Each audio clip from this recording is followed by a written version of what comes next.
You're not supposed to see this map. The last person who tried to trace its lines disappeared somewhere between Mongolia and, well, nowhere. The ink moves when you breathe. The continents rearrange when you blink. And the strangest part? Every time it folds toward you. So go on, unroll it.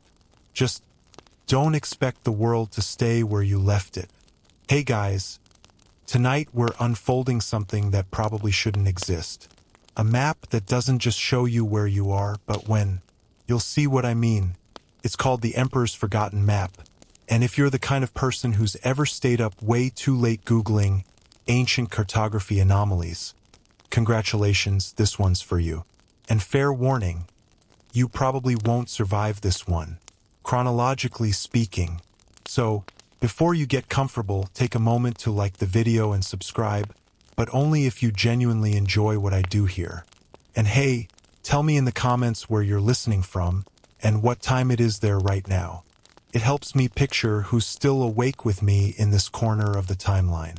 Now, dim the lights, maybe turn on a fan for that soft background hum, and let's ease into tonight's journey together. You find it by accident, or maybe it finds you. A sealed, dust-heavy folio buried in the basement archive of an old university you're supposed to be cataloging. The label on its leather spine has worn to an unreadable scar, but the wax seal across the flap bears something unmistakable. A royal emblem you've never seen before. A sun with too many rays. You hesitate, thumb resting on the cracked wax. No catalog entry, no record, no barcode. It's not supposed to exist, which of course makes you more curious. The air smells of old paper and camphor. The bulb above flickers once, twice, then steadies, as if it knows something significant is about to happen. You break the seal. Inside, layers of parchment unfold in stiff, deliberate creases. Not inked lines exactly, more like veins of light trapped inside the paper. Rivers shimmer faintly, mountain ranges look raised to the touch. You tilt the map under the light, and the continents shift slightly, like reflections seen through moving water. The ink doesn't just lie flat, it breathes. You blink hard, thinking it's fatigue. But the longer you stare, the clearer it becomes. The coastlines realign, islands drift, rivers snake into new paths. It's like watching time-lapse footage of a world rearranging itself, except the map does it in real time. You whisper to yourself, "Okay, that's not possible." The map doesn't answer, but the air in the room hums faintly, like static after lightning. You run your finger along the parchment's edge, tracing the ornate border, a pattern of interlocking suns and crescents. Near the lower corner, a line of faded script catches your eye. The language looks old, pre-Latin, maybe something like early Akkadian, but you can't place it. Still, one word stands out. Written in an almost modern script, Imperium. You flip the map over, expecting a signature, a date, anything to explain it. Instead, the reverse is blank, except for a faint burn mark dead center, the same sun symbol as the seal, perfectly circular. That's when the bulb flickers again. Once, twice, then pops. Darkness. Only the faint phosphorescent glow of the map remains, pulsing slowly like a living heart. You stand frozen, waiting for your eyes to adjust. In that glow, something new appears, invisible before. Fine black lettering crawling across the top margin. Map of that which moves. Your pulse quickens. You can almost hear the paper breathing, whispering faintly with each pulse of light. And beneath that whisper, for just a moment, you swear you hear a voice, low, distant, almost buried under centuries of silence. Murmur a phrase you don't understand, something like a name, the name of the Emperor. Only the faint phosphorescent glow of the map remains, pulsing slowly like a living heart. You stand frozen, waiting for your eyes to adjust. In that glow, something new appears, invisible before. Fine black lettering crawling across the top margin. Map of that which moves. Your pulse quickens. You can almost hear the paper breathing, whispering faintly with each pulse of light. And beneath that whisper, for just a moment, you swear you hear a voice, low, distant, almost buried under centuries of silence. Murmur a phrase you don't understand, something like a name, the name of the emperor. You don't move for a while, just breathing there in the dark, watching the glowing parchment ripple like the skin of something sleeping. Your first thought is practical. Phosphorescent residue, chemical oxidation, some forgotten ink experiment. But the part of your brain that still dreams at night whispers a quieter thought. It's alive. You grab your phone for light, its harsh LED glare cutting through the dark. The glow from the map dulls immediately, almost offended, like it's hiding. You lower the beam, and it brightens again, a slow, deliberate pulse. You whisper, "You like the dark, huh?" Of course, it doesn't respond, but the map's surface shifts ever so slightly. The coastlines twitch, oceans breathe in and out. It's mesmerizing. You notice faint writing along the bottom now, newly visible under the glow, hundreds of tiny annotations, too small for human eyes without magnification. You zoom in with your phone camera. The letters rearrange mid-focus, curling into shapes that weren't there a second ago. You blink and they've formed a line of text in plain English. Do not trace the center. You exhale, the sound loud in the empty room. Great, definitely not ominous. You should stop there, obviously. Any sane person would. But curiosity is a disease, and you've always been terminal. You pull the map fully open across the table. It's enormous, wider than your arm span, corners curling upward as if resisting gravity. You smooth them down and notice the faint burn mark again in the middle. It pulses brighter now, tiny veins of light spreading outward like capillaries. You lift your phone higher, scanning the edges. Each border is labeled with familiar names, Eurasia, Mare Nostrum, Terra Australis, but the continents are wrong. Too stretched, too fractured. It's Earth, but not yours. That's when you notice something chilling. The ink's shimmer has a pattern. It's moving not randomly, but rhythmically, breathing in time with your pulse. You test it, hold your breath, count 3 seconds. The shimmer slows. You exhale, and it speeds up again. You mutter, "Oh, that's just perfect. A cardio map." But beneath the humor, your hands are shaking. You glance toward the burnt center, the forbidden trace point, and the glow brightens in response, almost encouraging. Somewhere in the archives above you, an old ventilation shaft moans softly, but the sound feels too perfectly timed. The room seems to breathe with you. You reach out again, fingertips hovering over the center point. The air above it feels cold, heavy, magnetic. You touch it lightly. Instantly, the glow surges and the parchment flexes. Not metaphorically, it moves. A ripple rolls across it like a muscle twitch, and for one heart-stopping moment, the entire map exhales. You stumble backward, knocking your chair over. The parchment lies still again, perfectly flat, but the glow has changed color, from blue to deep amber. Lines start to redraw themselves in real time. Rivers vanish. Oceans shrink. Whole continents crumble. You realize the map isn't showing geography, it's showing history. You don't sleep that night. Even after you pack the map back into its folio and lock it inside your desk, you can still feel it. A phantom pulse thrumming just beneath your skin. Like your veins remember the rhythm. By morning, logic has returned. You convince yourself it was fatigue, a trick of the light, maybe even mild hypoxia from the old basement air. You tell yourself all the rational things adults tell themselves when they've seen something impossible. But then you find the note. It's tucked under your office door, thick parchment, folded in the same strange trifold pattern as the map. No sender, no date, Just one line written in ink the color of dried blood.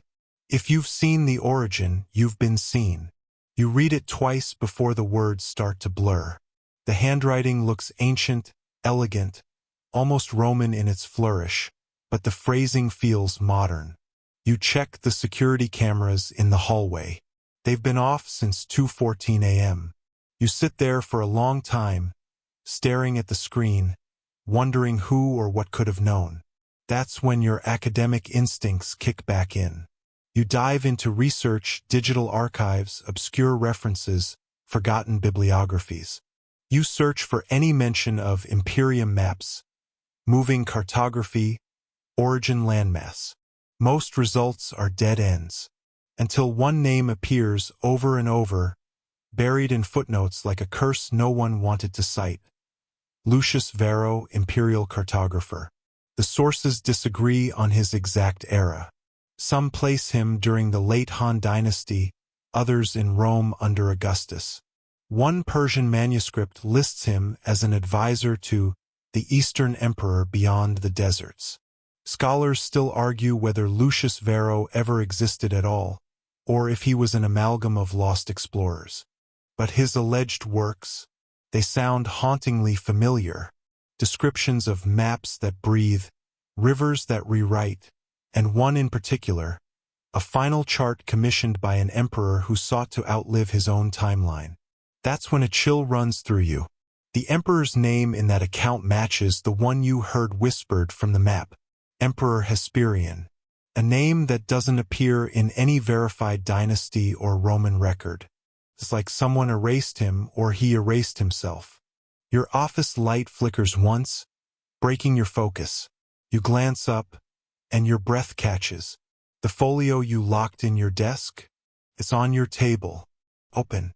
The map lies there again, flat and calm, glowing faintly amber even in daylight. You can't remember moving it. You're sure you didn't. You whisper, "Okay. That's new." The map seems different this time. There's a new mark drawn across the origin landmass. A faint red line leading inland to a single glyph shaped like an eye. You lean closer, studying the symbol. As your gaze lingers, the air around the parchment warps faintly, like heat haze. Your phone camera refuses to focus on it. The symbol fuzzes out, shifting between languages. Then something inside you clicks. Not a sound, but a sensation. As if your brain suddenly recognizes the pattern. The glyph means witness. The word slides into your thoughts like it's always been there. You shiver. Somewhere far back in your memory, you recall an old archaeological proverb. Maps remember more than the men who draw them. You laugh softly, nerves showing through the sound. Yeah, well, this one's remembering me now. A gust of cold air seeps through the window cracks. The map's glow intensifies, the red line brightening until it feels like a thread of fire stitched into parchment. You don't know why, but you follow it with your finger again. You expect the paper to resist, but instead it warms, and for an instant your surroundings ripple. The hum of your office disappears. The air smells of myrrh and stone dust. You hear distant chanting, slow, ritualistic. You blink, once, twice, and the flickering light above you turns into torchlight. You're no longer in your office. You're standing in a marble hall, scrolls stacked like ribs along the walls, and men in crimson robes leaning over a map exactly like yours. Only this one moves faster, rewriting itself at the Emperor's command. A man at the head of the table looks up. His eyes find you instantly, like he's been waiting centuries for this moment. "Ah," he says softly. In perfect Latin you somehow understand. "The next cartographer." You freeze. He smiles. The torches flare brighter. And when you look down, you're holding the same map, but now your reflection is inked onto its surface, standing exactly where you are.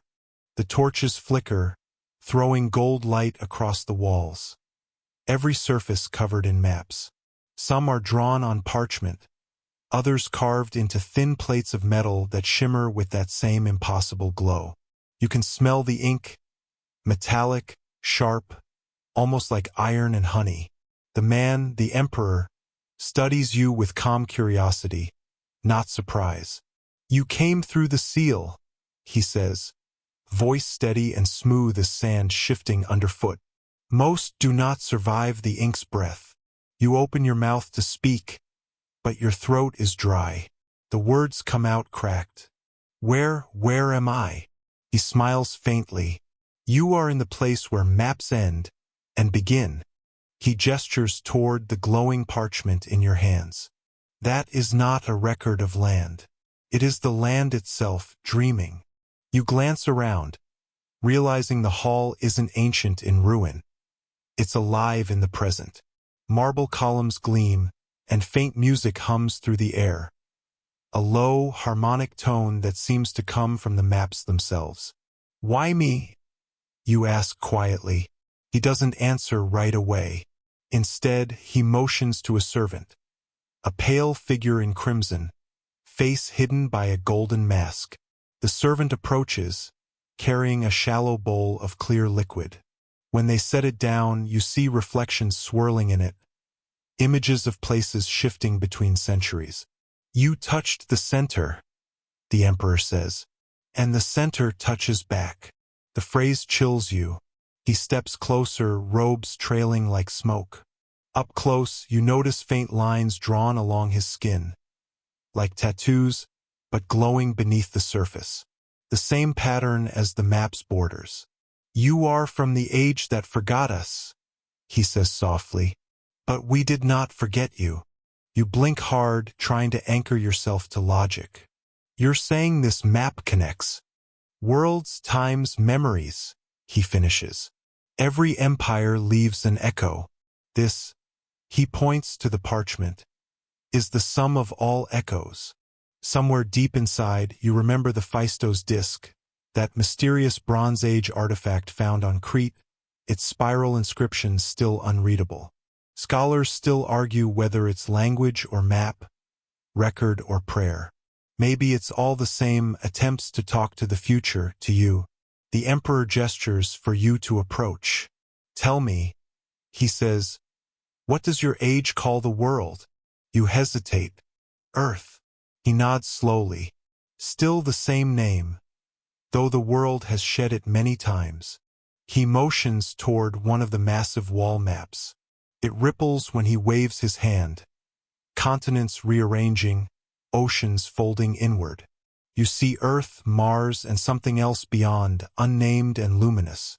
Our cartographers, he says, learned that to draw the future, one must forget the present. He turns back to you, gaze sharpening. But your presence means the seal has weakened. The map has begun to rewrite itself without command. The words echo in your head. Without command. What happens when it finishes rewriting? You ask. He studies you with something between pity and fascination. Then your world will remember the one it replaced. You shake your head, stepping back. That's not possible. He cuts you off with a faint smile. And yet here you are, standing in an empire erased from memory. The room feels smaller suddenly, air thick with the scent of ink and fire. The glowing patterns along his arms pulse once, like veins of light. He reaches into the folds of his robe and draws out a quill made from something not quite feather, not quite metal, thin, alive, shimmering faintly. He holds it out to you. Every age requires its witness, he says. You are ours now. You don't move. The quill hums softly, vibrating in his palm. Take it, he insists gently. Ink remembers only the hand that dares. You reach forward slowly, the tip of your finger brushing the quill's shaft, and the world around you shifts. For an instant, you're seeing through his eyes. The emperor standing at a vast window overlooking a city made of light and stone. Towers spiraling like glass flame, streets moving like living rivers. Then fire, collapse, sand swallowing marble, time folding in on itself. You gasp, stumbling back into your own body. The Emperor watches calmly, unfazed. You have seen our end. Now you must decide if your world deserves its turn. The quill glows, waiting. You glance down at the map. The red line you traced earlier now reaches beyond the origin landmass, curling outward toward a new shape forming at the edge, something labeled only as return.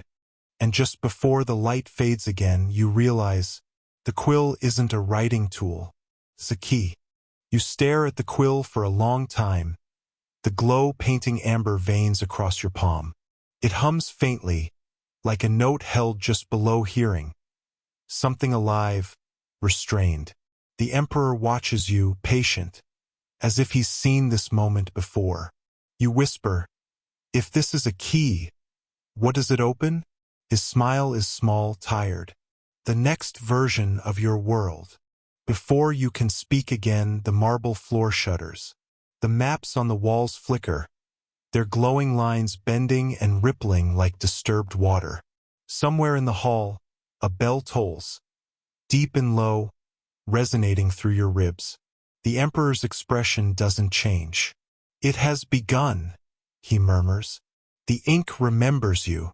The glow from the parchment in your hands intensifies, flooding the room with light so bright it burns behind your eyelids. You drop the map, or maybe it drops you. The paper twists midair, folds inward like origami, then bursts outward again. You're standing back in your office. The desk, the chair, the same half-empty coffee mug.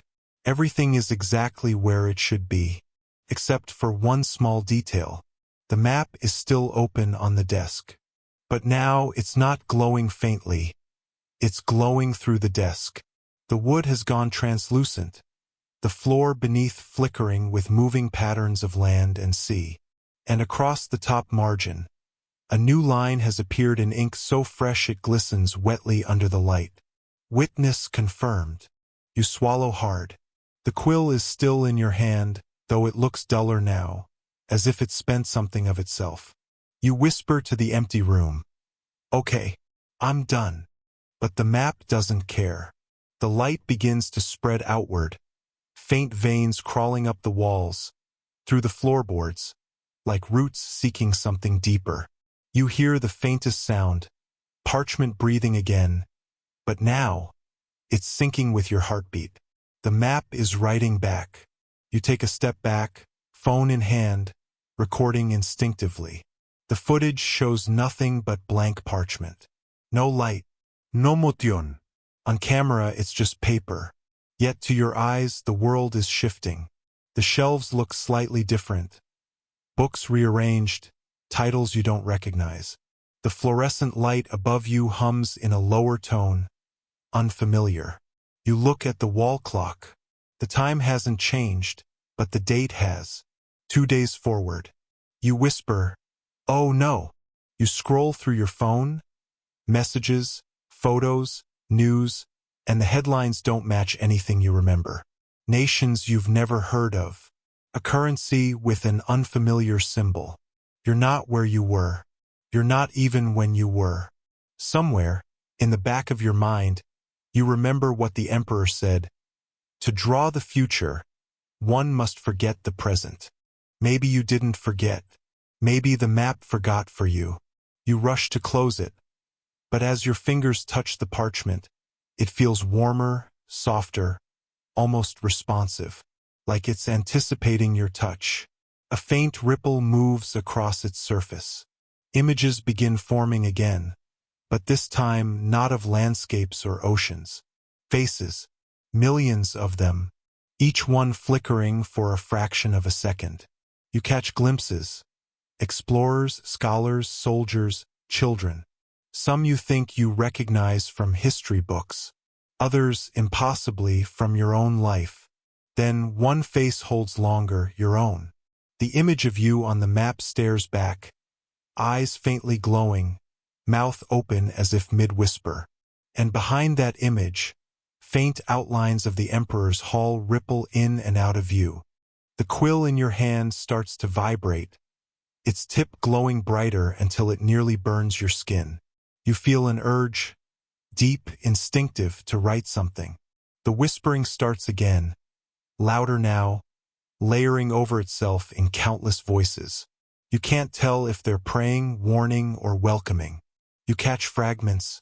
Rewrite, record, return. Your breathing quickens.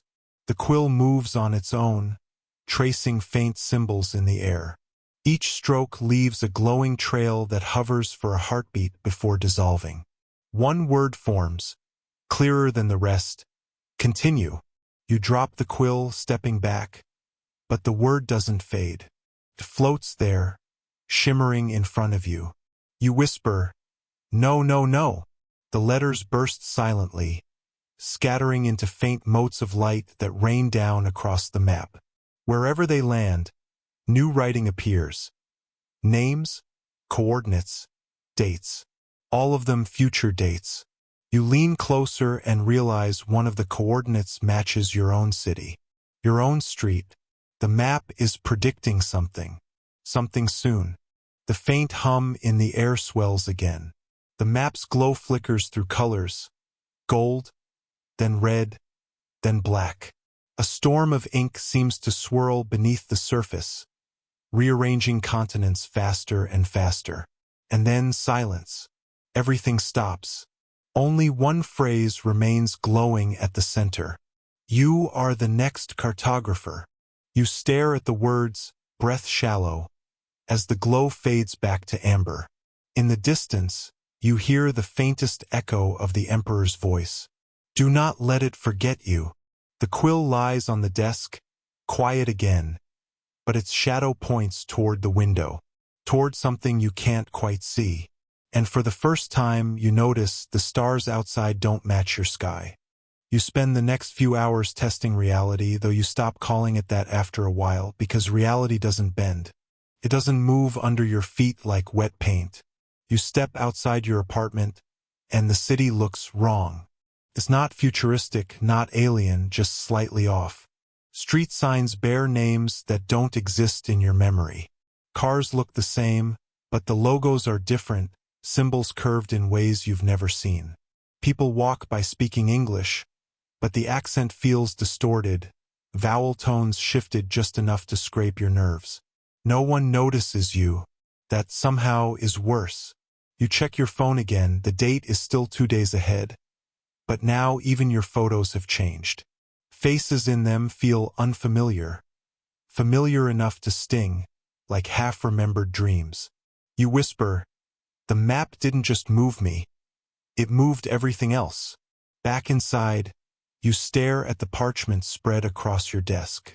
It looks calmer now, like a sleeping beast. The amber glow pulses once every few seconds, syncing perfectly with your heartbeat. You think of the Emperor's words, "Your world will remember the one it replaced." Maybe this is what remembering feels like. Disorientation disguised as déjà vu. You grab a notebook and start documenting. That's what you've always done: observe, record, catalog. It's the only control you have left. You list everything different. The skyline has an extra tower. The moon looks slightly larger. Coffee tastes metallic. And every clock seems 3 minutes too fast. You write until your hand cramps. When you finally look up, there's new writing on the map again. Not glowing this time. Inked in dull red, like it's been there forever but you only just learned to see it. The empire fell because it learned to remember itself. You stare at the line, reading it over and over. The handwriting looks like yours. You feel a laugh catch in your throat, dry and tired. "Of course," you whisper. "Of course it does that." You grab the quill. It's still warm and set it beside the map. "You want me to write? Fine, let's write." You touch the tip to the parchment, expecting resistance, but it slides smoothly, like glass underwater. You begin to write words at random. London, Tokyo, yesterday. The ink absorbs instantly, each word sinking beneath the surface, then vanishing. For a second, nothing happens. Then the world shifts again. The sound outside your window changes pitch, as if the air pressure just flipped. You glance out, the street below is empty. No people, no traffic. The lights are still on, but there's no motion. The entire city is paused. You whisper, "What did I just do?" The map glows faintly again, new words forming where you wrote. Author confirmed. You stumble backward, knocking over the chair.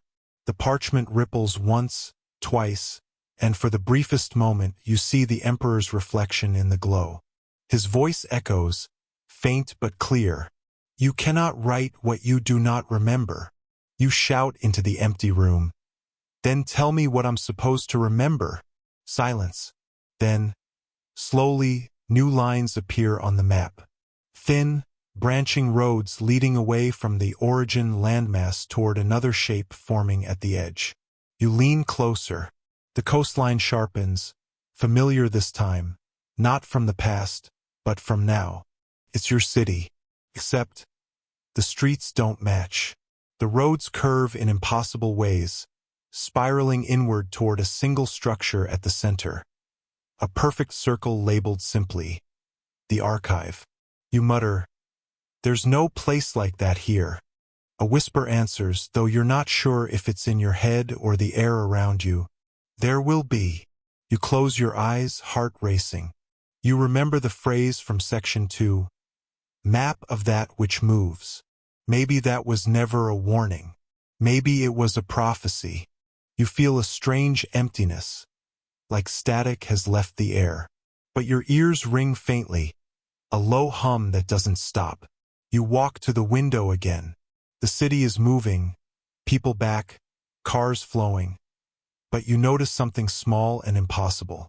On the far horizon, faint against the dusk, a circular structure gleams, a building that wasn't there before.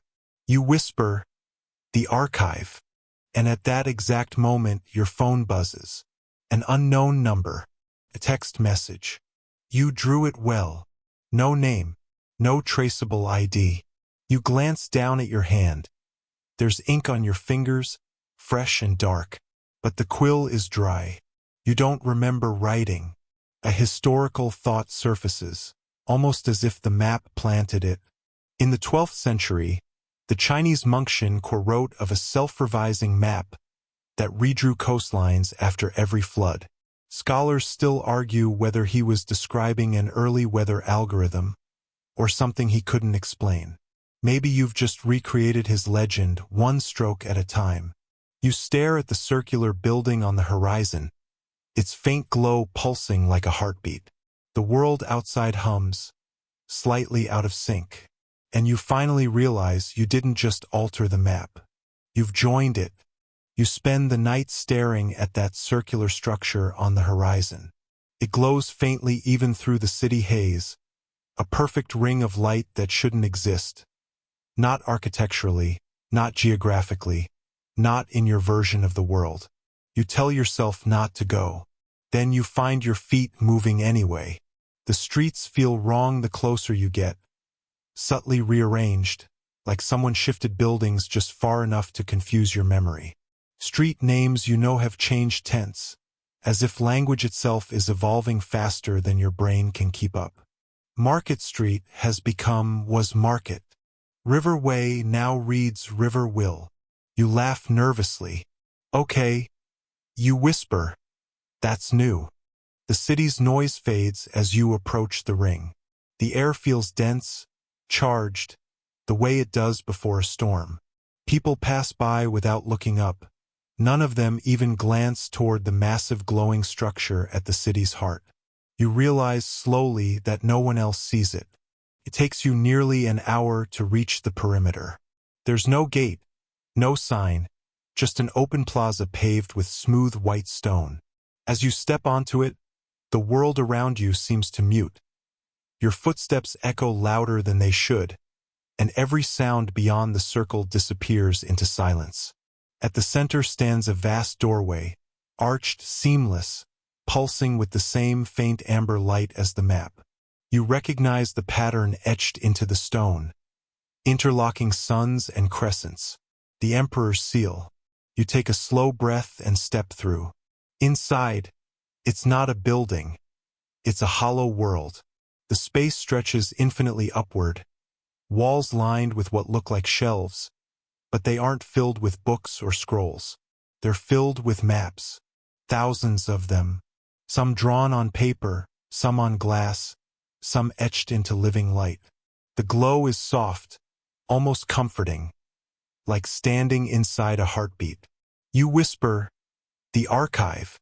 A voice answers, calm, echoing, genderless. "Welcome, witness." You freeze. Who are you? The record. The one who remembers what time forgets. You swallow hard. And what am I? The one chosen to continue the drawing. Your pulse quickens. You take a hesitant step forward. The floor beneath you ripples faintly like liquid glass. Reflections swirl. You catch glimpses of yourself in different clothes, different ages, different centuries. You whisper, "How many times have I been here?" "As many as the world has forgotten itself." You walk deeper into the archive.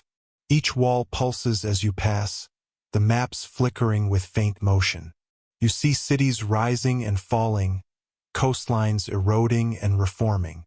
It's like watching time breathe. One map near eye level catches your attention. The ink's still wet.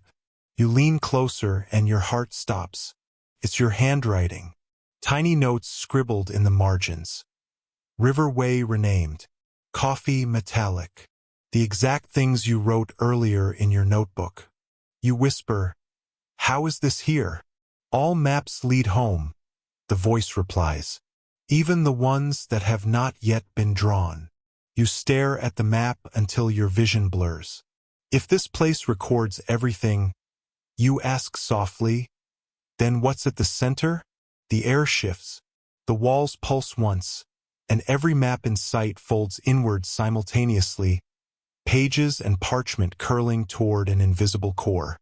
The entire archive exhales, and for the first time you feel gravity tilt, as if everything in existence is leaning toward the middle of this impossible place. "The origin," the voice says, "where the first cartographer wrote the first world."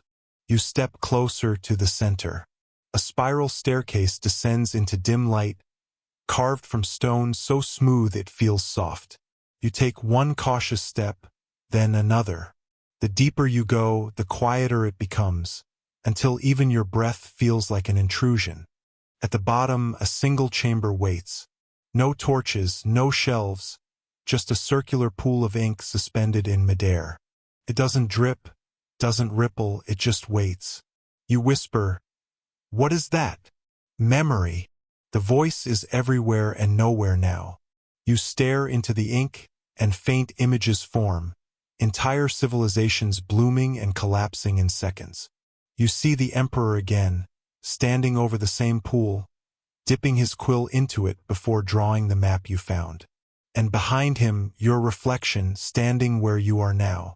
"He tried to rewrite eternity," the voice murmurs. "He succeeded only in trapping himself between versions." Your pulse hammers. So he's still here? All who draw remain in the drawing. You feel dizzy. The air thickens. The ink in the pool stirs, swirling faster, reflecting flashes of countless worlds. Then, faintly, beneath the swirling black, you see your city again, and at its center, the glowing ring of the archive.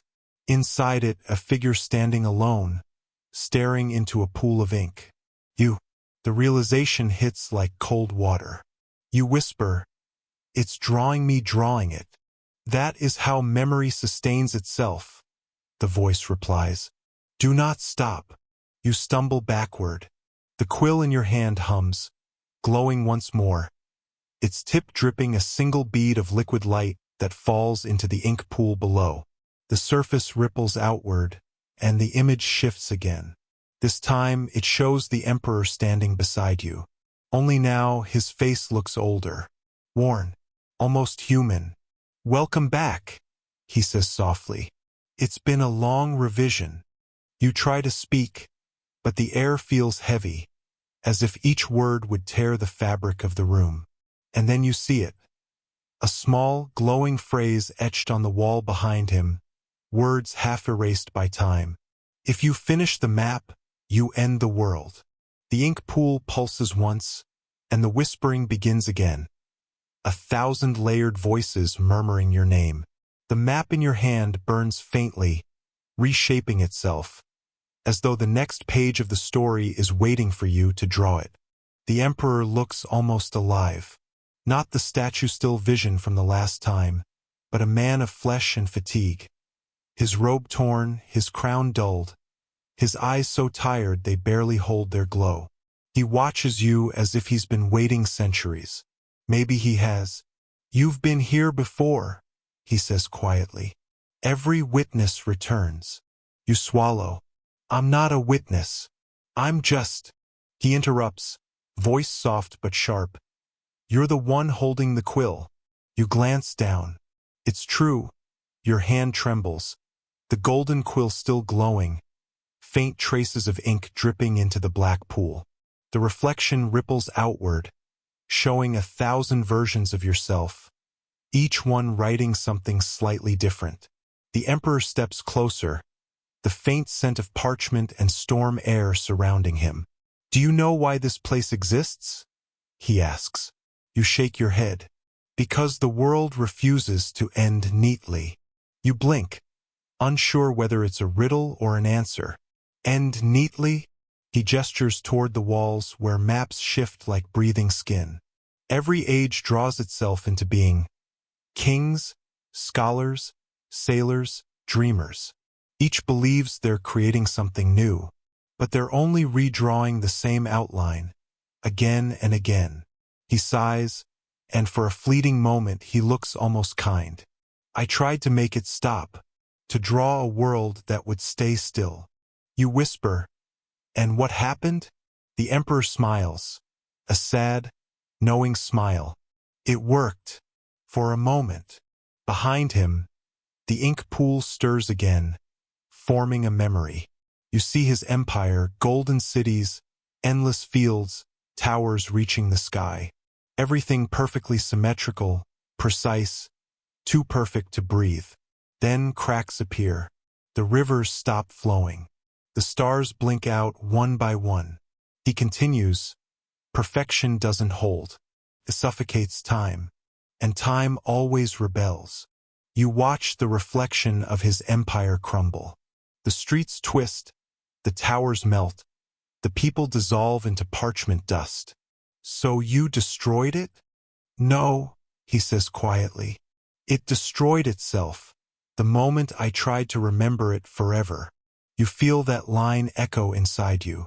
The phrase from earlier surfaces again. The empire fell because it learned to remember itself. You whisper, "That line, it was yours." The Emperor's eyes flicker, just once. "It was ours." You step closer to the ink pool, mesmerized. The surface mirrors your face and his side by side, identical down to the smallest twitch. A shiver runs through you. "Are you saying?" He nods slowly. The cartographer and the Emperor were never two people. Just two versions of the same memory, one dreaming of power, the other dreaming of truth. You shake your head. "No, that's not possible." He chuckles softly. "Scholars still argue whether identity survives through time, or whether we're only echoes shaped by the stories we inherit." His words hang in the still air. The ink beneath you ripples again, this time showing scenes you remember. The glowing map in your apartment, the text message, you drew it well, and the circular building that appeared on the horizon, all of it replaying beneath your feet. You whisper, "This isn't memory, this is a feedback loop." "Exactly," the Emperor says. "The world is rewriting itself faster than you can understand it. Every time you draw, you bring another version closer, until eventually they overlap, and time forgets which one was real." You look down at the map in your hands. Its ink shivers faintly, alive again. You trace your finger over a familiar curve, your city's coastline, and as you do, the Emperor's voice softens. Do you feel that? You nod. The line pulses under your touch, as though responding to your heartbeat. You're not just drawing, he says. You're synchronizing. The more you remember, the more the map remembers through you. You whisper, "What happens if I stop?" His expression darkens. Then the world ends unfinished. The thought chills you. And if I keep going? He smiles faintly. Then it ends complete. The silence that follows is heavy, filled with quiet electric air. The maps on the walls shimmer, showing flashes of other realities. Oceans frozen in mid-wave, cities made of light, stars burning in reverse. You realize they're all endings, different worlds that reached completion, or collapsed trying. You ask, barely audible, "What happens to you?" The Emperor looks at his fading reflection in the ink. "I've been redrawn too many times. I'm more pattern than person now. But maybe you." He points the faintest tremor toward you. "You might still be the first version." You laugh nervously. "That's supposed to make me feel better?" He smiles faintly. "It's supposed to make you careful." You feel the quill grow heavier in your hand. Its glow dimming as though waiting for your next move. "Go above," he says suddenly. "Find the next map. The one that's not finished yet." You hesitate. "Where?" He glances upward, to the spiral staircase you descended from. The air around it shimmers like heat. "The archive has many floors," he says. "You've only seen the ones that remember the past. Now, climb toward the ones that remember what hasn't happened." The words settle deep in you, strange but magnetic. You take one step back toward the stairs. The Emperor's figure flickers, his form beginning to fade into light. You call out, "Will I see you again?" He pauses, halfway dissolved into the air. "If you do, I'll be someone else. Or maybe you will." And with that, he vanishes, leaving only the faint shimmer of ink rising from the pool like smoke.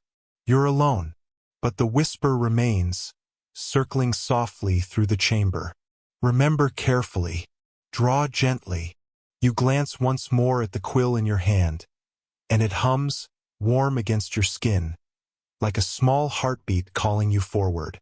So you climb, and as you do, the walls pulse in rhythm with your steps, whispering faint phrases from maps that no longer exist. You don't know if you're ascending through space or through memory. But one thing feels certain now: the archive isn't keeping history. It's writing tomorrow. The stairs seem endless. You climb until your knees ache and your lungs feel thin. But there's no sense of height or depth, just motion. The light around you changes slowly from amber to a cold, pale blue, the color of paper soaked in moonlight. When you finally reach the top, you find yourself in another vast chamber, smaller than the first but stranger. The walls curve outward, made of transparent crystal. Behind them, something shifts. Not light, not shadow, but outlines of cities floating in mist. You step closer and realize what you're looking at. Maps. But these aren't drawn, they're alive. Streets shimmer, rivers flicker, clouds move slowly over glowing coastlines. You whisper, "These are maps of the future." A faint voice answers, not the record this time, but something softer, almost human. "Drafts, not futures." You spin around. A woman stands a few feet away, tall, calm, dressed in ink-stained robes. Her eyes reflect the same pale blue light as the walls. "Who are you?" you ask. "The architect." Her tone is even melodic. "I design the versions before they are chosen." You blink. "Chosen by who?" "By those who remember." You pause, piecing it together. "You mean me?" She smiles faintly. "You, the Emperor, the sailors, the dreamers, every mind that ever believed in tomorrow. You're all architects in denial. You step closer, watching one of the maps behind her. It shows a city suspended above water, floating platforms connected by light bridges. Drones move like fireflies between towers that twist in impossible geometry. That looks familiar, you whisper. Like a concept I saw once online. She nods. Dreams leak easily between versions. You turn to her. So all of this, all these maps, they're potential futures? Potential presents, she corrects gently. Every map here describes a moment that could be, or was, depending on who remembers it first. The phrase spins in your head. Depending on who remembers it first. You glance again at the living walls. Each one pulses faintly as if aware of your gaze. Show me mine, you say. The architect tilts her head. You don't want to see that. Ido. A long silence. Then, she waves her hand slowly through the air. The crystal wall in front of you ripples, rearranging itself until the outlines sharpen into something heartbreakingly familiar. Your city. Again. But this version, it's ruined. The streets are flooded. The skyscrapers have collapsed inward, forming spirals of glass and steel. The circular archive still stands in the center, cracked but glowing, light seeping through the fractures like veins of fire. You whisper, "When is this?" "That depends," she says quietly, "on whether you stop drawing." You feel the world tilt slightly beneath your feet. You're saying I caused this? Every line you draw shifts the balance. Maps aren't about what exists, they're about what's prioritized. Every city, every boundary, every empire is just an opinion carved into reality. You're holding the opinion of the world. The quill in your hand grows warm again, the glow faintly pulsing in sync with the ruined city on the wall. You can't tell if it's guilt or awe that makes your chest feel heavy. You ask softly, "Can I change it?" "Yes," she says, "but not without erasing something else." You turn back to the map. The image flickers again. A different version of your city appears, alive, vibrant, thriving. Music floats through the streets. People laugh in languages you don't know. But as that version stabilizes, the glowing ruins fade from existence. You whisper, "So for one world to live, another must forget," she finishes. The phrase lands like a weight. You look at the glowing city, the better version, and feel a strange ache. Which one's real? She smiles gently. Whichever you remember most clearly. You step closer to the crystal wall, almost touching it. The glow intensifies. You can see details now. People walking, clouds drifting, even your own reflection among them. For a moment, you feel gravity pulling you forward, as though the map wants you inside it. The architect's voice cuts through the hum. "Careful. The drafts can take you if you hesitate." You pull back, trembling. "Why show me this?" "Because soon you'll have to choose." You frown. Choose what? Which version of history survives? The words hang in the cold blue air, echoing faintly. You whisper, "That's not my job." "Then why are you here?" You don't have an answer. The architect studies you for a long moment, then steps closer. The emperor failed because he tried to finish the map. You might fail for the opposite reason. You look up at her. "Because I refuse to?" She nods once. "Because you'll keep redrawing it until there's nothing left to draw." You stare down at the quill. This glow flickers like a heartbeat fading. The silence around you thickens until you can hear your own pulse. You finally ask, "If I stop, what happens to you?" "We'll become footnotes." She smiles faintly. Every architect does eventually. You look back at the glowing map, the perfect, living version of your city. Then at the ruins fading behind it. Then at the quill in your hand. The air hums softly, like an engine waiting for a command. And somewhere deep below, you hear it again. The Emperor's voice, distant but distinct. If you finish the map, you end the world. The architect hears it too. Her expression changes, not fear exactly, but recognition. He's still drawing, she murmurs. You whisper, I thought he was gone. He is, and he isn't. The map never loses its author. It just adds more hands. The light around you flickers. The crystal walls tremble. The living maps begin to distort, collapsing inward, merging into one another. Cities overlap, oceans blur, borders vanish. The archive groans, alive and struggling to contain the revisions. You grip the quill tighter. The architect steps back, her form beginning to fade into the blue light. Go, she says softly. Find the top floor. That's where he's rewriting the end. The quill hums louder, almost guiding your hand upward. You take a step toward the next staircase as the floor beneath you ripples like water. Architect, you shout. Will I know when I get there? Her voice echoes faintly as her outline dissolves into mist. You'll know because there won't be any maps left. The floor vanishes beneath you, and you fall. Not down but forward through light, through ink, through every version of every world you might have drawn. And for a brief, terrifying moment you realize you're not falling out of the archive. You're falling into the next draft. You don't hit the ground.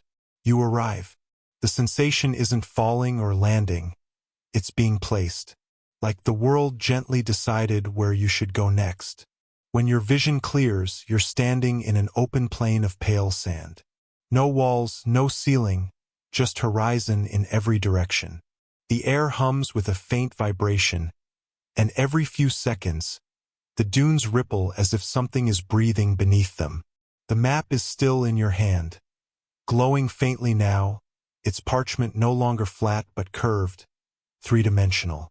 It's forming hills and valleys in miniature, reshaping itself to mirror the landscape around you. You whisper, it's mapping this place as I stand here. The quill pulses once, warm against your palm.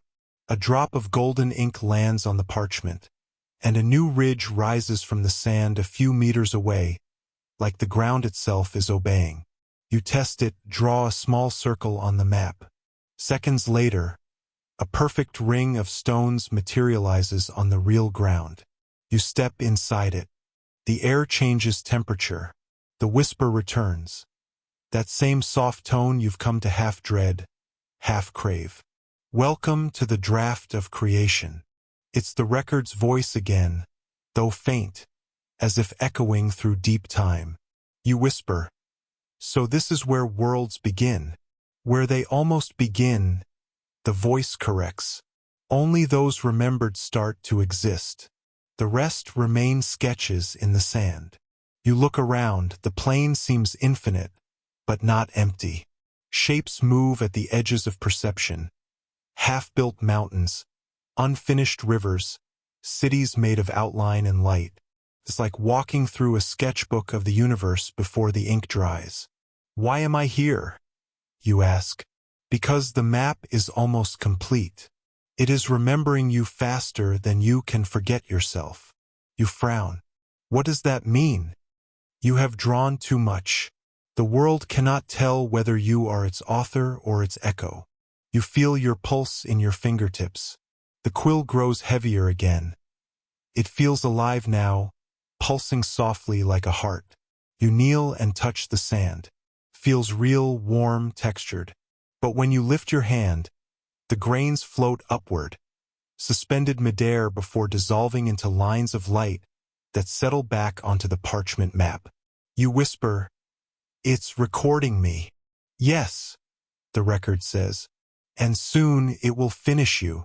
That sentence chills you deeper than any nightmare. You try to fold the map, but it resists, stiff, unyielding, alive. The lines shimmer and rearrange themselves faster than you can blink. Every fold you attempt simply births a new coastline, a new city, a new echo. You shout into the wind, I'm done drawing. I'm finished.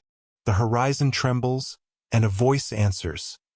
Not the record this time, not the architect. It's the emperor.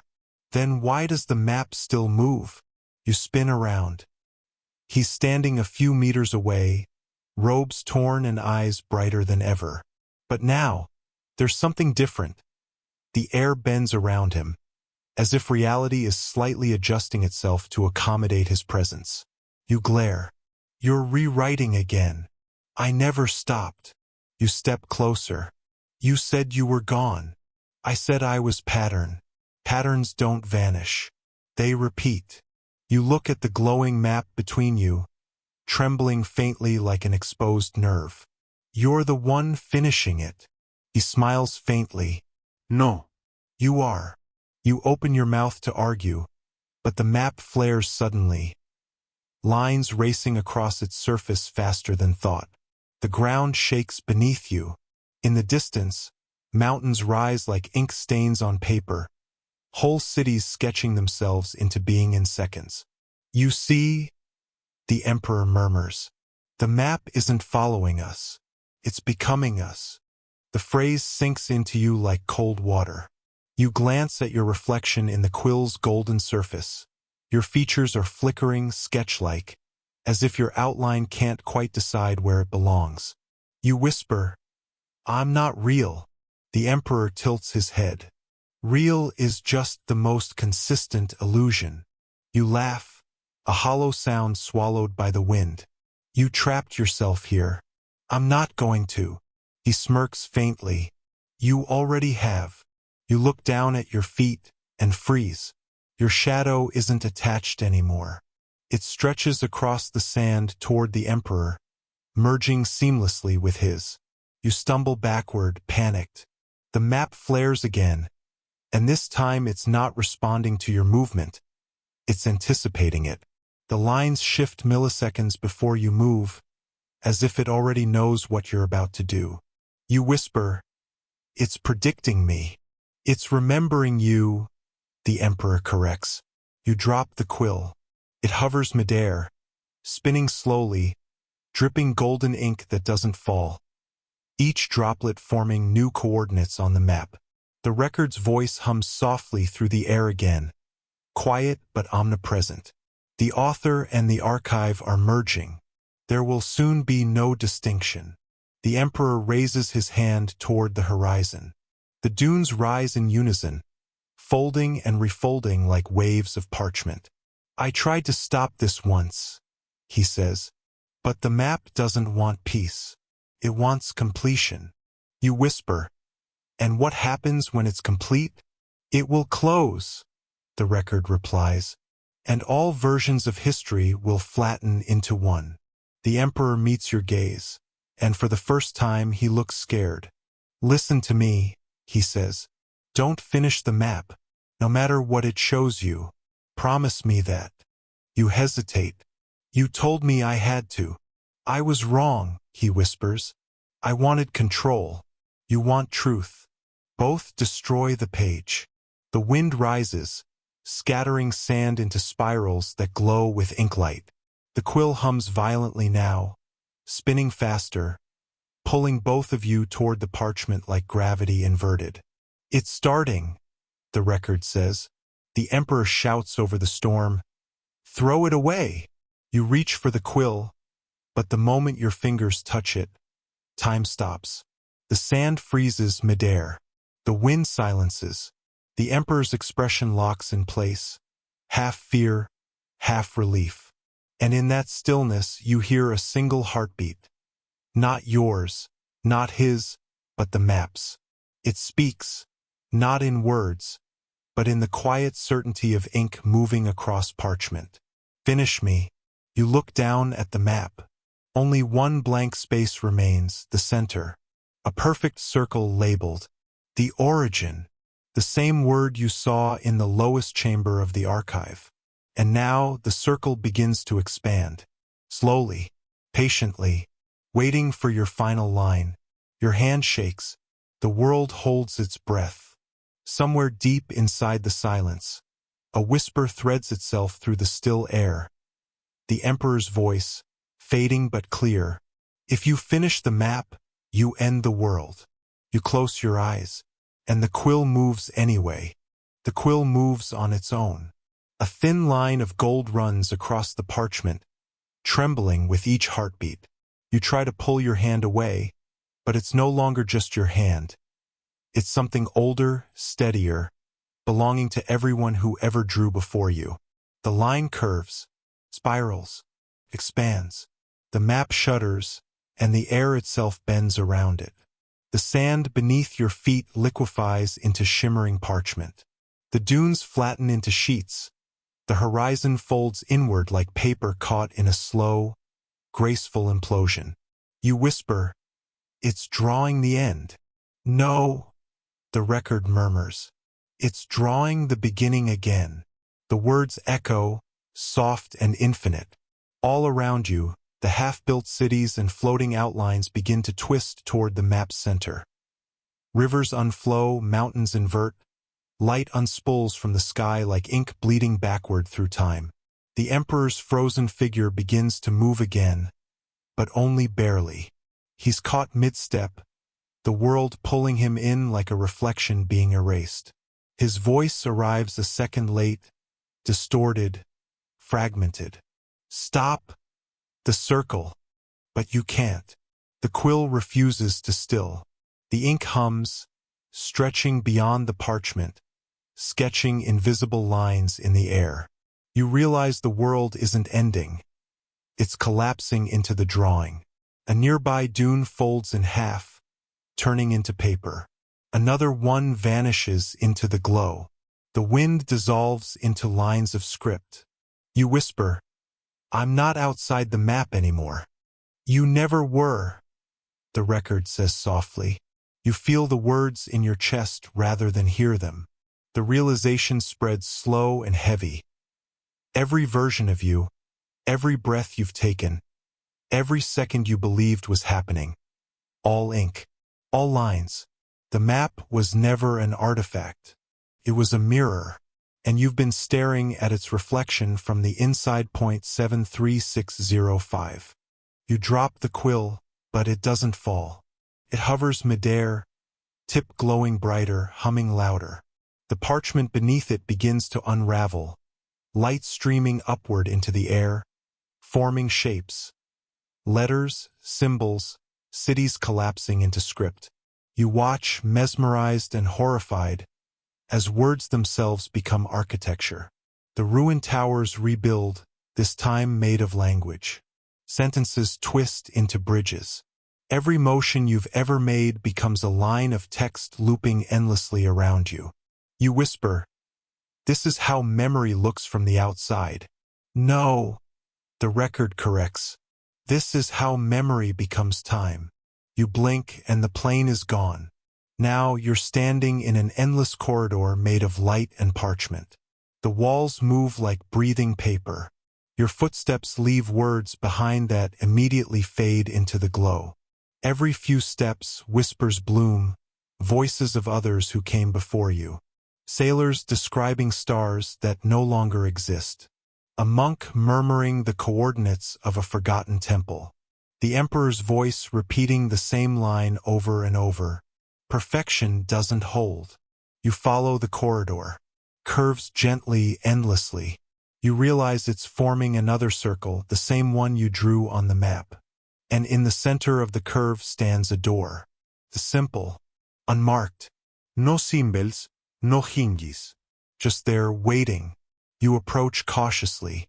"Is that the end?" you ask. "It's what remains when endings forget they were supposed to end," the record replies. You reach for the handle, except there isn't one. The door opens anyway, silently, as if it was waiting for your thought rather than your touch. On the other side is light, not blinding, soft, warm, the kind that feels like dawn through closed eyelids. You step forward, and everything slows.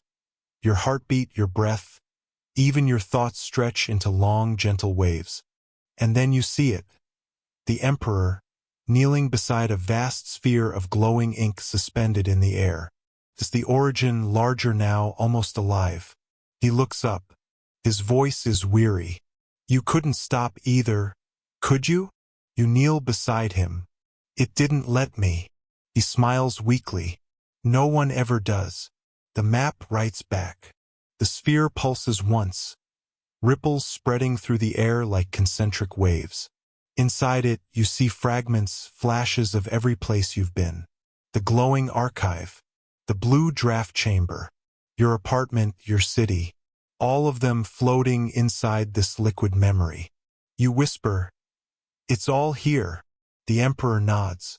Every version of every world, every choice you drew. He dips a finger into the glowing sphere. The ripples solidify into new lines across its surface, patterns that look almost like constellations. "Do you know what this is?" he asks. You shake your head. "The true map," he says softly. "Not of land, not of empires, but of possibility." The sphere glows brighter. The walls of the corridor begin to fade, turning translucent, revealing layers of other corridors spiraling infinitely outward. You realize the archive isn't underground, it's everywhere. Every world, every timeline, every dream, just another floor in the same impossible structure. You whisper, "We've never left it." He smiles faintly. "Exactly." You look down at the quill, now resting weightless in your palm again. The glow is faint, tired, but alive. "If you draw again," the Emperor says, "you'll create another version, another chance. But the cost." He doesn't finish. He doesn't have to. The air trembles with the sound of fading worlds. You glance at the sphere. The blank circle at its center waits, unmarked, untouched. The last space that hasn't been written yet. You whisper, "This is where it ends."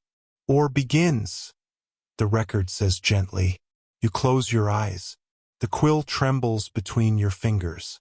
Somewhere, faint and fragile, you hear laughter.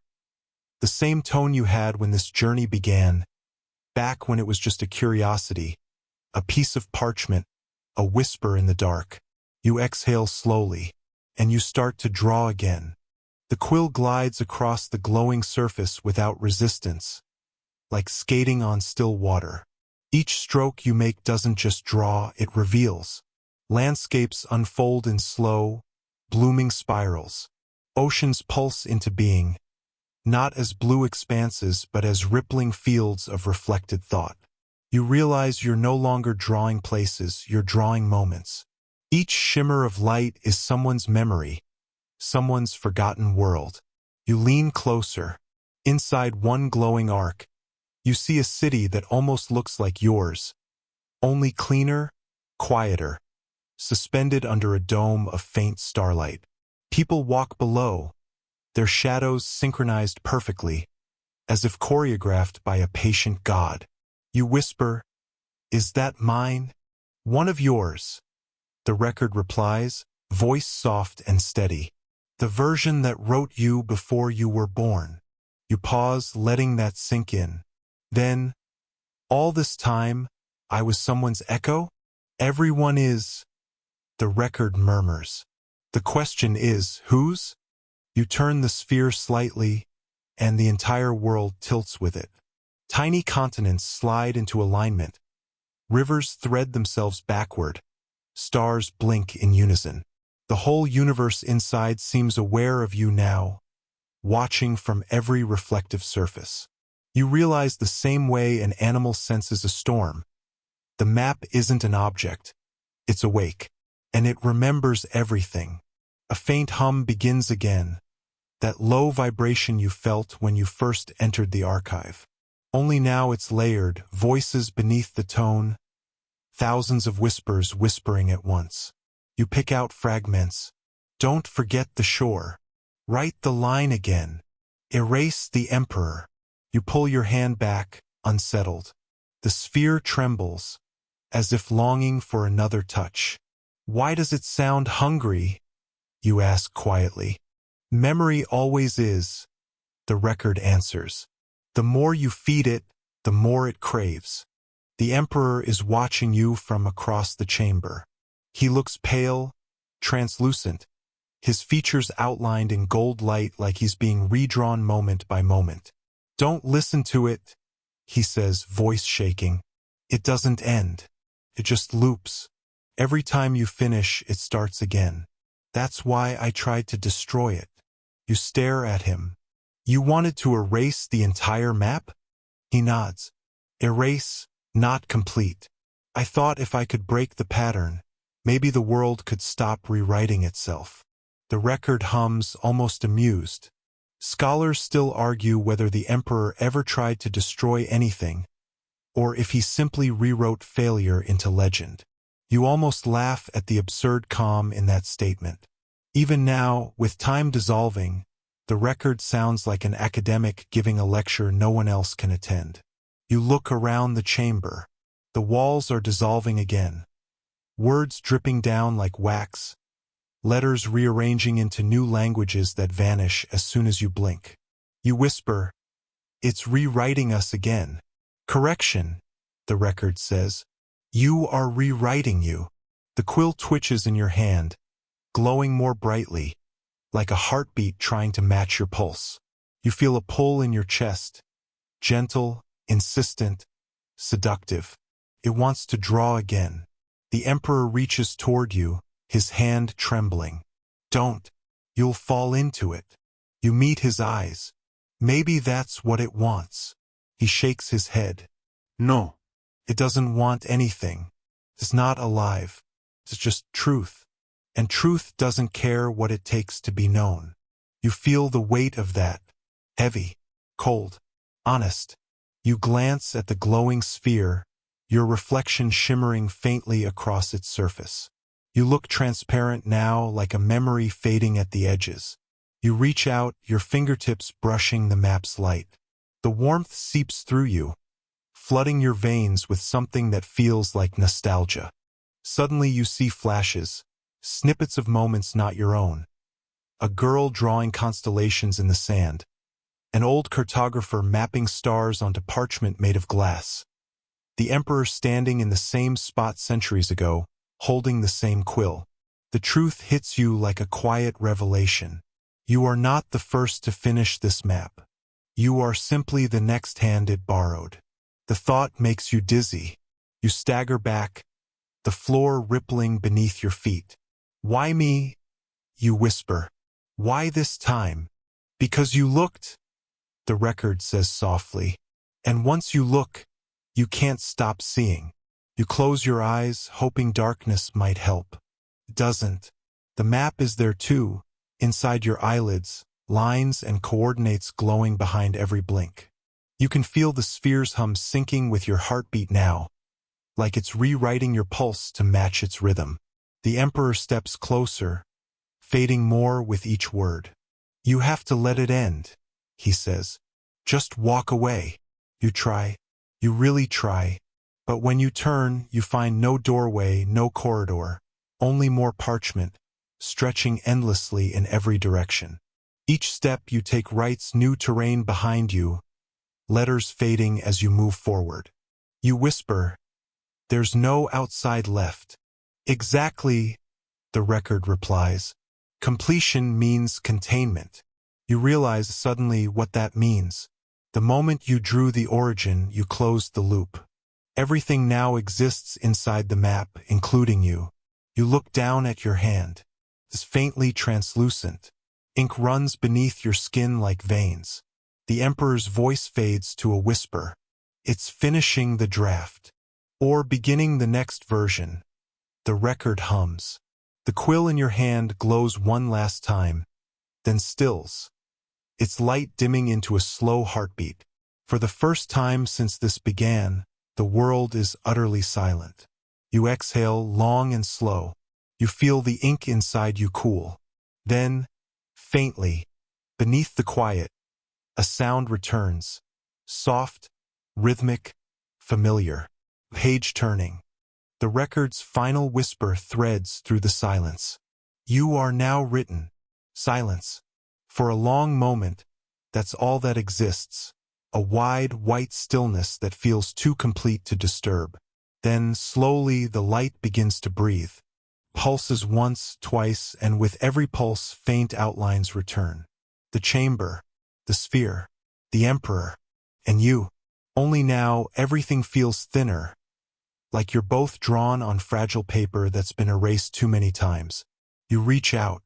Your hand leaves a faint smudge in the air, glowing briefly before fading. Even gestures here become edits. You whisper, "Am I still in the map?" "You never left," the record replies. But now you're close enough to its heart to hear it think. The hum returns, not as sound, but as structure. The entire world vibrates in patterns that feel like words you almost remember. The Emperor turns toward you, his eyes softer now. You finished the circle. You nod slowly. It closed everything. He exhales, and the air around him flickers. That means it's rewriting me again. You too soon. You watch him fade in and out of focus, his features slipping like wet ink. Then how are we talking? Memory, the record answers simply. It stores conversations the same way it stores maps, repeating them until meaning softens. You step closer to the Emperor. If we're both memories, can we change the script? He hesitates. Maybe, but you'd have to draw something outside language. You blink. Outside language? He nods, faint smile ghosting his lips. Something that can't be described, only felt. That's the one thing the map can't contain. Scholars still argue. The record interrupts. Whether such a concept exists, every attempt to define beyond definition only loops the circle again. You laugh softly. Even now, it's still lecturing us. The Emperor smirks weakly. It always does. That's how it survives. The glowing sphere between you flickers, as if listening. You can see its center, the origin, expanding again, slow and patient. The blank circle yawns open like an eye awakening for the first time. You feel drawn to it. Every heartbeat, every thought, every unfinished dream hums toward that single empty space. Feels less like a place and more like forgiveness, a reset button for everything you've ever known. The Emperor's voice trembles. It's offering you the rewrite. You whisper, "What happens if I accept?" "You'll erase this version of the world," he says. "Mine." Yours. Every timeline born from this map. The record hums approvingly. And in its place you may draft another. Clean. Infinite. Forgotten. You look down at the quill in your hand. It glows faintly, waiting. A strange calm settles in you. There's no fear left, only inevitability. The choice feels ancient, like it's been waiting long before you were born. You ask, softly, "Did you ever take it?" The rewrite. The Emperor looks away. "I tried." "What stopped you?" He exhales, the light trembling with his words. "Love. Once you've remembered something completely, you can't unwrite it without losing what made you human." His hand flickers through the glow, reaching toward you but never quite touching. "Don't make my mistake. The map doesn't care if it's beautiful or broken. It only cares if it's complete." You look back at the origin. The blank space pulses, faintly mirroring your heartbeat. It's almost inviting, not destruction, but quiet. You take a slow breath. "If I let it stay incomplete, what happens?" "You remain," the record says. "Half-written, unfinished, but free." You exhale, the sound dissolving into light. "And if I finish it?" "You become the next Emperor." The words land softly, but they carry weight like gravity. You stare at the quill, at your faint reflection trembling within its golden sheen. You see yourself, tired, ink-stained, fading. But behind that reflection, for just a heartbeat, another face stirs. His face. The Emperor looks at you, not surprised, not angry, just knowing. "It's always you," he says quietly. Every time, you freeze. What do you mean? He smiles faintly. The Emperor isn't a person. It's the title the map gives the one who finishes it. And each version thinks they're the last. The air stills. You whisper, "So you were me." He nods. "And soon I'll be you again." For a heartbeat, the world flickers. Both of you overlapping like two transparencies on a projector. You can feel his memories, his exhaustion, his desire for peace. You whisper, "Then how do I break it?" He leans closer, voice like fading ink. "By drawing nothing." You stare at the quill in your hand. The tip glows faintly, patient, almost kind. "Write nothing," he says again, quieter. "Let silence finish the story." The sphere trembles violently now, as if resisting the thought. The record's tone sharpens, metallic. That action is undefined. Correction required. You close your eyes. You lift the quill. And you don't draw. You just breathe. The hum builds to a roar.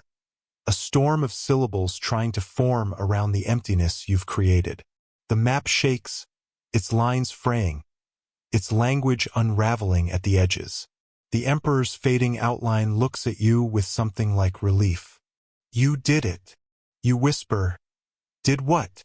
He smiles. "You let it forget." The light expands, gentle, blinding, endless. And then there is only silence again. You wake to quiet. Not the kind of quiet that follows chaos, but the kind that was always there, waiting beneath the noise. The air feels soft, folded, almost weightless. The light has no source. It just exists, diffused evenly across a world that might not be there anymore. You sit up slowly, expecting the map, the quill, the sphere, anything familiar. But there's only blankness. Not white, not gray, just absence. You whisper, "Is this nothing?" The record answers, though its voice is fainter now, like sound carried across a dream. "No. This is everything before it remembers what to be."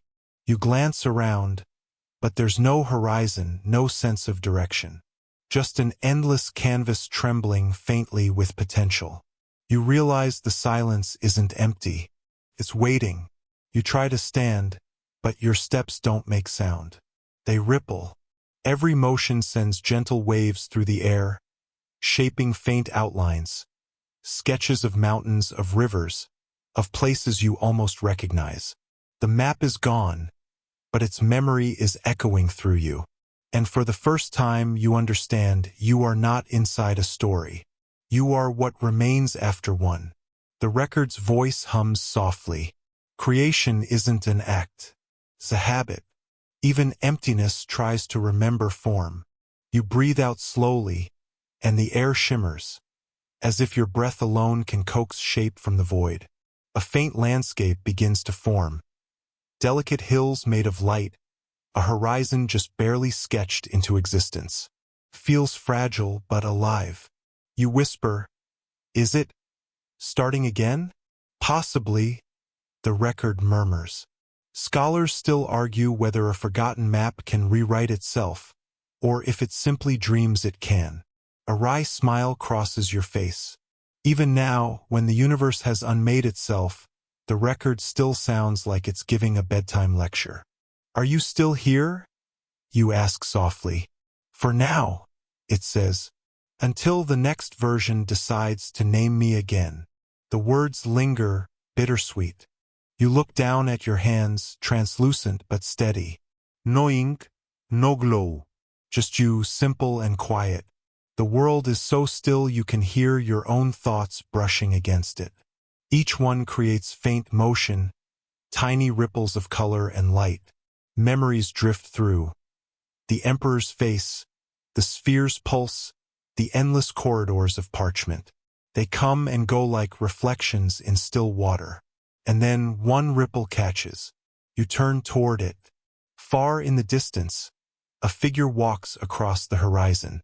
Faint, shimmering, slow. The closer they come, the clearer they become, though clear feels wrong here. They are drawn in strokes of faint gold, unfinished, like someone sketched them in a hurry. You recognize the walk before you recognize the face. It's you, the earlier you, curious, stubborn, clutching the quill as if it were truth itself. You watch silently as that version of you kneels, studying something invisible on the ground, perhaps the first line of a map yet to exist. You whisper, "It's starting again, isn't it?" The record hums softly, almost affectionately. Every forgetting becomes a beginning. Every silence hides a seed. You close your eyes. The air trembles with warmth, the kind that feels like sunrise remembered rather than seen. Part of you wants to shout, to warn the version of yourself starting anew. But your voice stays still. You understand now the map isn't a curse or a trap. It's a mirror, reflecting the eternal instinct to understand, to look, to draw, to name what can't be named. The faint figure of your earlier self looks up suddenly, as if sensing your gaze, and for just an instant, your eyes meet across impossible time.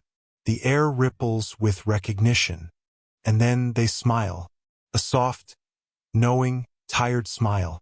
You laugh under your breath. "Of course," you whisper. "I was always going to do it." The record fades with a final murmur. "You always do." The faint outline of the earlier you bends over the ground again. The first line forms, gentle, hesitant, alive. And with it, color returns to the horizon. The hills glow faintly gold. The air deepens into sky. You feel yourself dissolving, but there's no fear, only peace. You were never the keeper of the map. You were its echo, carrying the story forward just long enough for someone else, another version of you, to find it again. The silence exhales one last time, as if satisfied. You whisper, softer now, barely sound, "Let it begin." The world blinks. A faint hum returns, that same gentle vibration you felt at the very start, back when this was just curiosity and whispers. And then, somewhere far away, a voice says, faint and playful, "Hey guys, tonight we're going to talk about something strange." The loop closes, gentle as a sigh. There's no beginning sound this time. No voice. No. Just that slow pulse, the faint thrum of existence remembering itself. You drift weightlessly through what's left of the map. The parchment sky above you has turned translucent, showing constellations made not of stars but of faint, golden words suspended in infinity. Each one vibrates softly, spelling fragments of stories long forgotten. Names, places, hopes, mistakes. You reach out and brush your fingers through the glowing script. It ripples like warm water, reforming into something new, something familiar. It's a map again, not drawn, not built, but felt. You can sense its structure in your bones. Every beat of your heart draws a coastline. Every breath reshapes the air. You whisper, "Is this the final version?" The record answers from nowhere, or maybe from within you now. There are no final versions, only pauses between drafts. You smile faintly. "Then what happens to us?" "You continue," it says, "not as ink, but as echo." You close your eyes. The world shifts again. You feel yourself dissolve. Not dying, not vanishing, but thinning into rhythm. You can feel the pulse of creation, steady and endless, like ocean waves lapping at the edge of memory. For the first time, you understand the Emperor's exhaustion. Creation isn't about power. It's about endurance, about choosing to imagine the world again after every erasure. A flicker catches your attention. The Emperor's figure, distant but visible, walking away across a horizon that barely exists. He turns once, his expression calm, lighter than before. "Was it worth it?" you ask, though you're not sure he can hear. He pauses and smiles. "It always is." And just like that, he fades into light. The silence that follows is deep, endless, kind. You stand or maybe float, surrounded by the faint shimmer of what once was. Every idea you ever touched hums faintly around you, as if grateful to have been remembered at all. You whisper, "I thought endings were supposed to feel bigger." "They are," the record says softly, "until you've lived enough of them." You chuckle quietly. You're still here. Always. Somewhere, someone will tell this story again.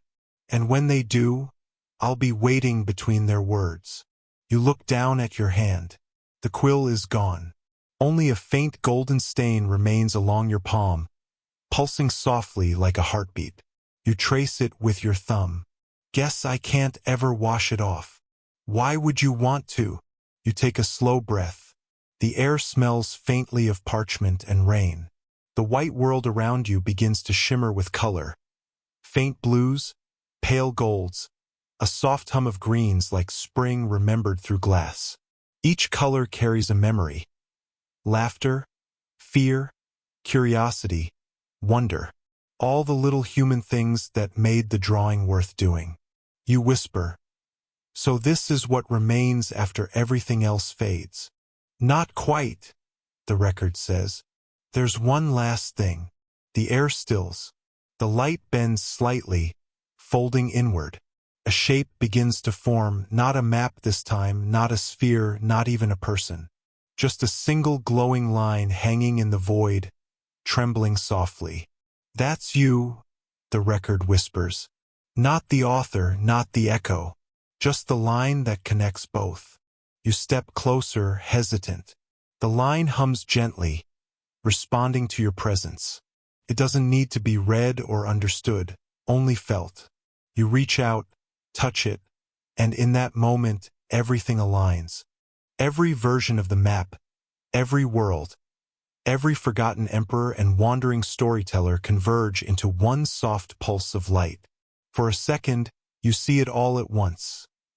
Every story folding inward, like countless mirrors reflecting the same truth. Nothing ever ends.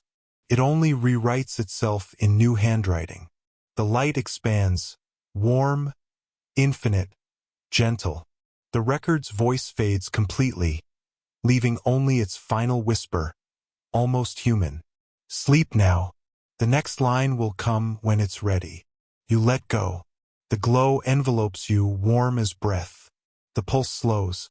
You dissolve into the soft hum of everything that ever was, and everything still waiting to be. And now, it's quiet again. The hum has faded into the kind of silence that feels alive, soft, weightless, full of breathing space.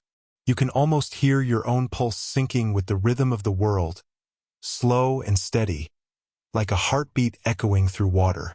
Everything feels lighter now. The ink, the map, the emperor, even the record. All of it drifts away like dust in sunlight, leaving behind only warmth. That quiet warmth you get when a story ends exactly the way it was supposed to. You take a long, deep breath. The air feels cool, almost silvery. Somewhere far away, you imagine the horizon turning to gold. A new dawn waiting patiently just beyond the edges of sleep. The map doesn't exist anymore. But maybe it never needed to. Maybe every story, every whisper, every small act of curiosity is the map, guiding us forward, again and again, into the unknown. You can feel your thoughts slowing down now. Words fade into images, and images fade into color. You don't need to remember everything. You've already carried the best parts with you. The wonder, the stillness, the feeling that somewhere out there, another version of you is starting the same story again. So for now, just breathe. Let the sound of your own heartbeat be the last thing you notice. Let the quiet hum fill the room. Let the story fade softly into the background, where dreams begin to take over. And when you finally close your eyes, know this, the map remembers you, even when you forget it. End of script. Sweet dreams. Crescent moon.